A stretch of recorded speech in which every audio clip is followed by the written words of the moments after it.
I'm going to openly admit here that I used to think like that, what you saw in the thumbnail. 100%. Because I did read about it too. Yes. I read that if you test embryos, there is a risk they'll be damaged, end up resulting being not viable, and then you having to dispose of them. Welcome guys, this is Melissa, Tara's mom. Please know that this vlog is only for entertainment purposes. I am no one in the medical field, and this vlog has no purpose of giving advice in life, giving financial advice. It has no purpose in giving advice in anything regarding fertility. No legal advice, no mental health advice. Let me repeat that, no mental health advice.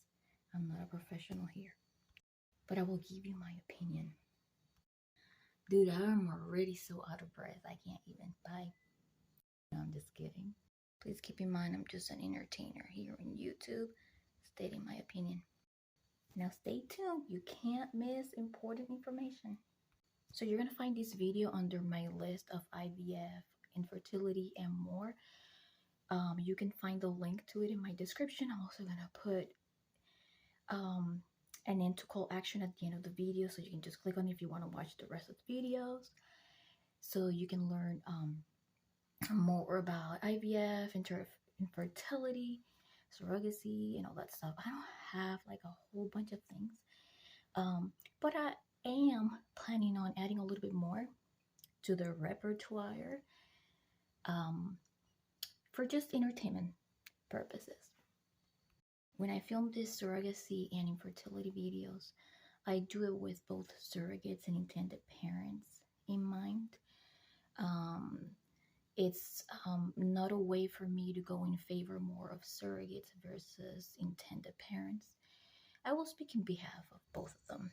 However, there's going to be some times where I will provide my opinion on certain topics that might weigh on a little heavier on one side than the other. So be aware of that. It doesn't mean that I'm trying to step on nobody's toes. It just means it's my opinion, and sometimes it can be unpopular opinion. If you guys have watched my other videos, I have a lot of unpopular. I make a lot of videos with my own unpopular opinion. I gotta be myself, guys. Here's my opinion. I think we need to break the stigma as far as embryo testing goes. I understand that there is a concern for intended parents when it comes to testing their embryos for any abnormalities, because they read a lot and there's a lot of stuff. There's a lot of mixed opinions online that you will find, but they read a lot that testing the embryo can pose a risk and end up damaging it, and like I said before, end up becoming non-viable, resulting in having to dispose of them. I am going to say that I believe that sometimes that may be used as an excuse for either fear, extreme fear, which is understandable, but also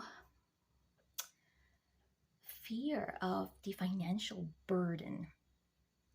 And I am here to tell you my opinion when it comes to that. Testing the embryos is completely worth it. The chances of them being ruined are very low. The chances of you using an embryo that is of excellent quality and it ending up in resulting into a live birth are great. Those chances are really great. During the process of testing, you know, you can't be scared of learning what the results are. I understand that sometimes people are already aware that they have issues with their eggs, that they already know that they have issues, and it could be for certain reasons. It could be even due to their advanced maternal age. But there's always a chance that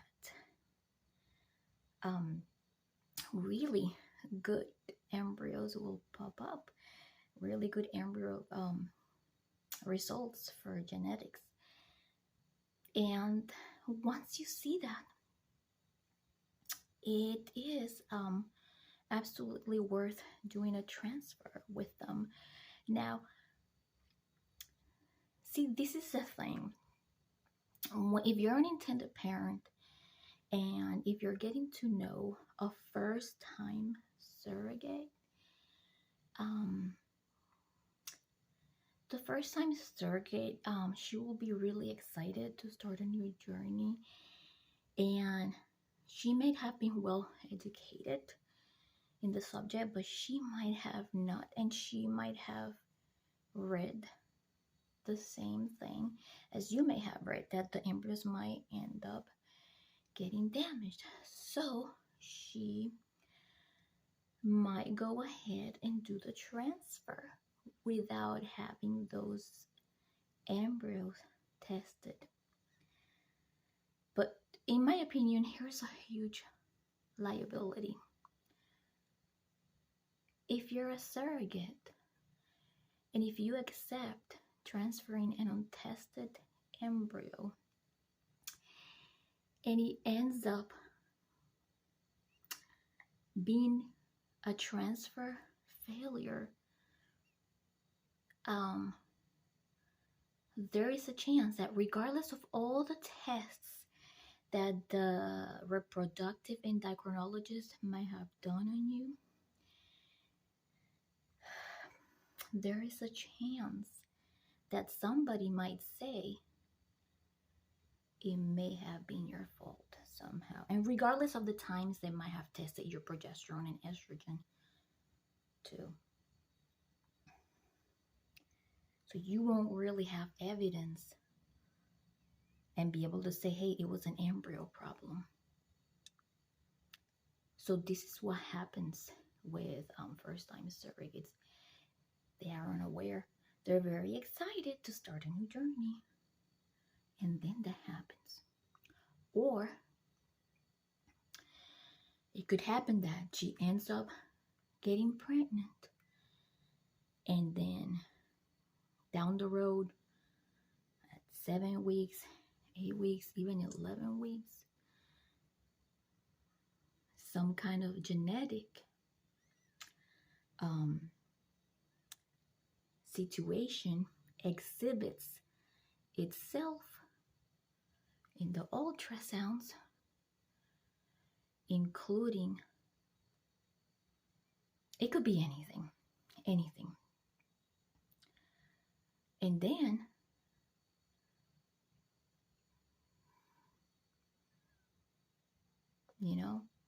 the intended parent can say, can say anything, and I am not going to add a little more, because I know some people might get offended, and that's not really my goal here. But I really would like to see all of these transfers work for all of the intended parents and all of the surrogates. It's just, my opinion is, it is better that the intended parent test the embryos, and that they are transparent with the surrogates about the results. I know that with the HIPAA laws, some clinics and everything that I want to share, but it's 2023 and a lot of surrogates have educated themselves, especially second-time surrogates. They will not transfer unless those embryos in storage have been tested and have a report on them, and you have had a report for the embryologist too for their morphology as well.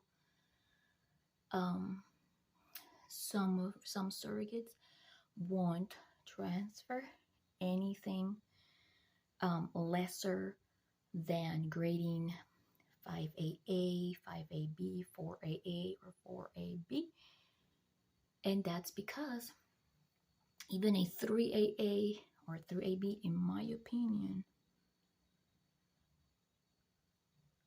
can result in a pregnancy, but there's more chances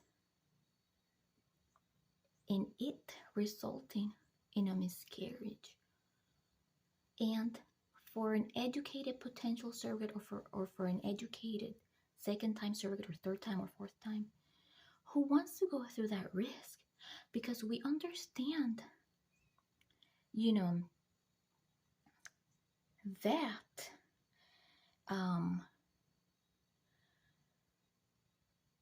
how can I put it? Let's see.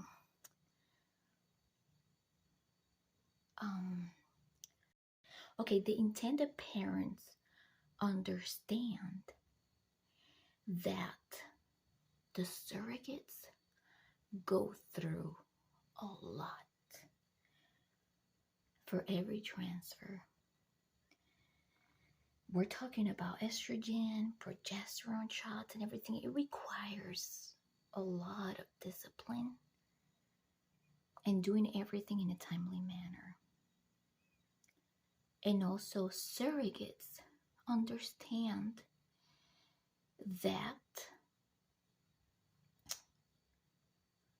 testing embryos can be hard and difficult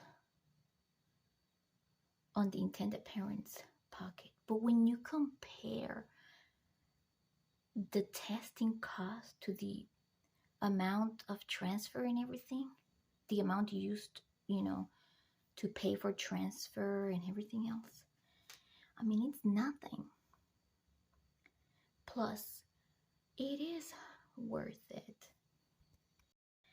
I would like to send a message to intended parents, and I know this is not going to sit well with some of you, but when you tell a surrogate that you have untested embryos, you are basically telling her that you may not have all your ducks in a row, even if your major fear is the loss, for them not becoming viable, for the damage. But nowadays, we know that the chances are very low, and if it does happen, then if you need to make more embryos, then when you have a chance, you make them, but going into a journey like this, and I am going to try to be as gentle as possible, you need to be extremely educated as an intended parent. You need to know that first transfer, second transfer, third transfer is not guaranteed. You need to know that you may have to incur in costs. You may have to incur in costs of creating more embryos. So you really want to be prepared. That is if you're going to enter this journey of getting a surrogate.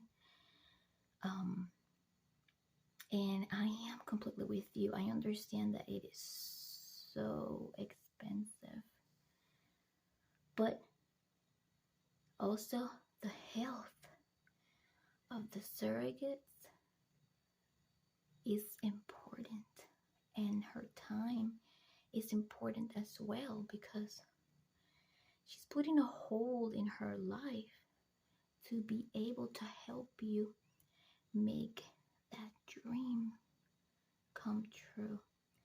So you have to see the other side as well.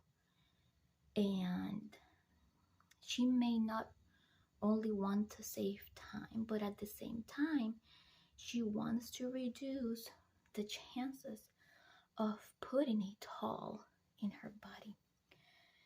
So basically, this is what I wanted to talk about today. I can't tell you what to do. I can't give you advice. You have to end up making the decision that's best for you and your family. And my wishes are, I really wish that this process was more affordable, because there are a lot of potential parents out there that really deserve becoming a parent of their own biological child. And I understand that sometimes this receives a lot of criticism, because a lot of people say, well, they can adopt. There's a lot of kids. And, I said this also in the other video. I respect so much everyone who wants to adopt. But I also respect those that want to have their own biological children, that they would feel more comfortable having their own biological children. And due to imperfections with nature, that may not be able to be possible, but science allows to do so. And for those who don't believe in science, just remember the medications that you get from the doctor. Remember the stays that you have had at the hospital. The tools that the doctors have used for you for any kind of illness or anything. All of that is science. Okay? I have a lot of faith in science, and I think it's incredible. I mean, I have so much respect for both surrogates and intended parents. And I understand it's a very difficult, lengthy journey. But when you do it, you gotta make sure you're very committed to it. And always think about both sides. Make a balance. That's my opinion, you guys. I want to thank you so much for joining me this morning. Sorry that I'm taking so many breaths. I'm like catching up with my breath, because I'm trying to say everything at the same time, and I didn't make a script for this. I just came rambling. I have 2 other scripts related to these topics that they have sat there for a while, but stay tuned, because one of these days it's gonna pop up on my YouTube. If you